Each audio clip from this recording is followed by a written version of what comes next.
So let's proceed with battles. So to go to battles, I am happy with my move. I don't want to cancel anything. So I click on next, and next will let me know how to fight battles.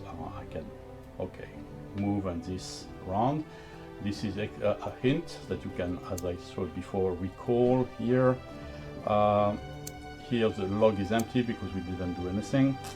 And there are two ways, as you see here, you have a battle selection. It's a slider because there's a big number of battles. Usually there are many less, but here we are in a major invasion with a nation having a lot of units, so that's quite normal.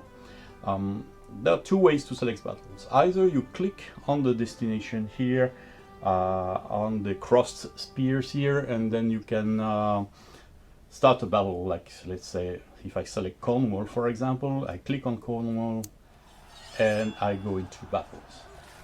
Battles are very simple. You just roll dice on both sides, and I'll show you what you see in the battle. You see the terrain. There's a zoom into the region, so it reminds you that the terrain is difficult, and we'll see what a difficult battle is.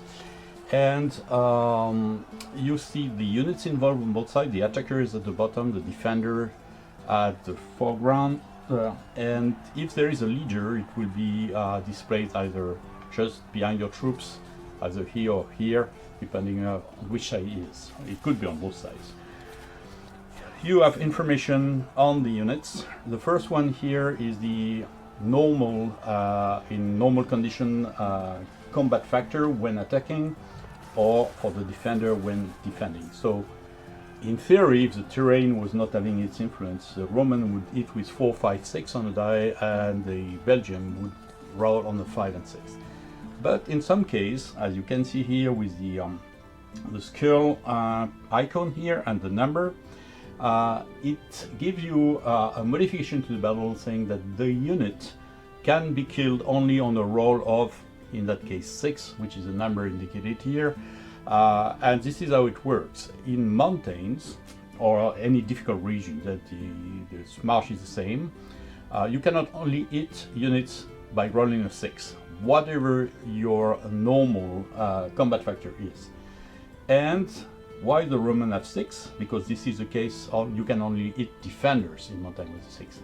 The defender can hit you normally, but in the case of the Roman, and we will see it in other battles, the Romans can only be hit by rolling a 6. Roman legions, the Roman force behave like a normal unit. We will see later what are Roman force. So here, an option allows you to have the dice rolls automatically, but in our case I disable it for having time to explain you. So I press here and the dice roll, and as you can see, the die is shown on the units. The Roman was very fast. The Roman was rolling a 6, which was enough to kill the Welsh. If you have seen the results here, it was too fast, I couldn't see them, so if I don't see it, I click on the game log and I can reveal. So Roman got 1 victory point because they get points by just occupying some regions. They built a fort. We'll come back to that later. And the story says it's in reverse order. So they first won the battle, then they built a fort, and then they get the points or credits for occupying the regions. As I mentioned earlier, you can click on the region here to get the battle started. But another way, even simpler, is that if you don't know the geography of England, you can just click into the region and then the battle will be started. Here, again, the Romans should in theory strike with 4, but we are in mountain, so they will strike only with 6 because of this. And the Welsh can strike normally with 5, but it's Romans, so it's only a 6. So let's roll. Whoa, interesting. Nobody throw right. So 3-1, logically in the long run the Welsh will lose, so he can retreat, and we'll show you retreat. So to retreat, you just click on the button here, and then there's a window that tells you, okay, I want to retreat, and it shows you where you can retreat. The Welsh, the Welsh was not reactive enough. There is something I forgot to disable, is that if you don't react within a few seconds, then you lose the opportunity. So the battle will be offering, and that's a good way to show it, after the defender has possibility to retreat, then the attacker has it. If you don't click within a certain time, we made this for that the game doesn't lock itself in too much time, then the Roman attacker will have the option to retreat, but there is no point for them.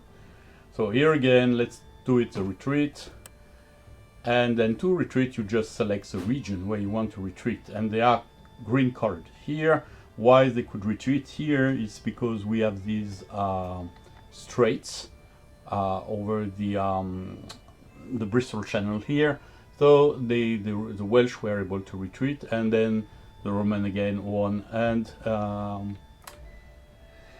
built a fort. So here we are. So we will do a normal battle, let's say not normal, but a battle in a plain here in Avalon.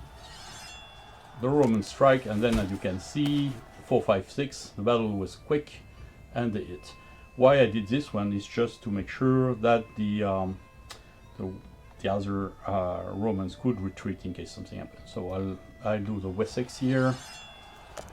Again, as you can see, the blue guys, they have to roll a 6 to kill a Roman. So if they don't roll a 6, well, it's almost hopeless for them. As you can see here. And the Romans, they have 50% chance of hitting. So it's quite interesting.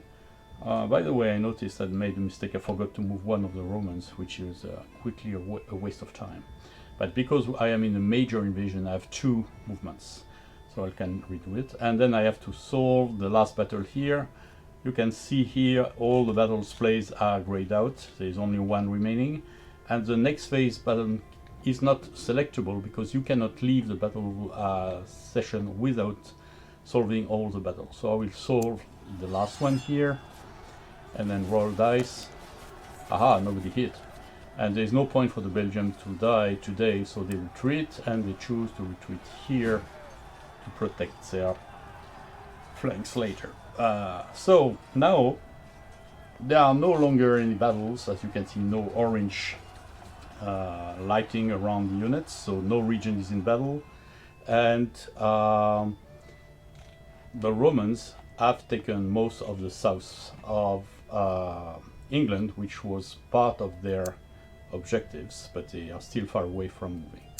And so we will come after the battle to the second movement and battle phase, because remember here the Romans are in major invasions, that is, they move and fight twice in the same game, whereas most of normal turns you only move once and fight once. 2 little things you need to know are about the Roman forts, and we will see in the next phase the Roman roads. Forts are static units that are automatically built by Romans when they win a battle or when they occupy, or cross a region, an empty region, for example. They are an illustration of the Roman civilization and presence. Forts in battles, and we will see that later, fight like normal regular infantry units of other nations. That is, they hit on a 5 and a 6. The only drawbacks they have is that they cannot retreat because they are static, so they have to fight till the end. That is either their end or the attacker's end, or retreat. They can't retreat. And the good point is that forts don't count into the stacking. You can see here, as a Roman, up to 4 units are allowed in the mountain in Devon. I have 3 out of 4, and the 4th one, if I could say so, or here, for example, I have 2 out of a limited number. The fort doesn't count for stacking, which is a very good thing for the Roman. The good thing is that it also protects them by giving them permanent unit to control things. The other and most important function of the forts is that the forts also create roads. That is, they are a symbol, as I said, of Roman presence. And by having forts in a region, you have also roads. Roads are simple. They can be used only by Romans, and the roads negates the movement cost of a region. That you can cross a region with a fort, an intact fort. The fort must not be destroyed, and then just travel through with zero cost. That is, for example, here, and we'll see it in the next phase. My Roman in Cornwall could travel all the way around here at zero cost and move, and still have there 3 movement points left. So we have finished here the first part of the battle, and we'll move to the second movement phase. You see, I explain again, it's a movement phase again. The hint, I saw it here, and here, as you can see, my Romans, which I left in the by mistake in the channel last turn, are purple color because I have a reminder that no Roman must stay at sea. They don't have boats. If you check the timeline here, no boats for Romans, so they cannot stay at sea. There is only one exception. It's during a major invasion. You can stay at sea on the first round of movement. So let's move. I will use those Romans, and as you can see, I can move here, and because I landed, I still use 1 movement point. But if I move here, I still have my 2 movement points. Why? Even if it's difficult terrain, which should use all my movement points to stop me. Well, the fact is that, interestingly, the fort with these roads allows me to move. So here I cannot move any further because I have a battle. So if I take the one here and I move in here, you can see I could move it here for 0 free movement because there are roads here and free. And if I move here, for example, and here,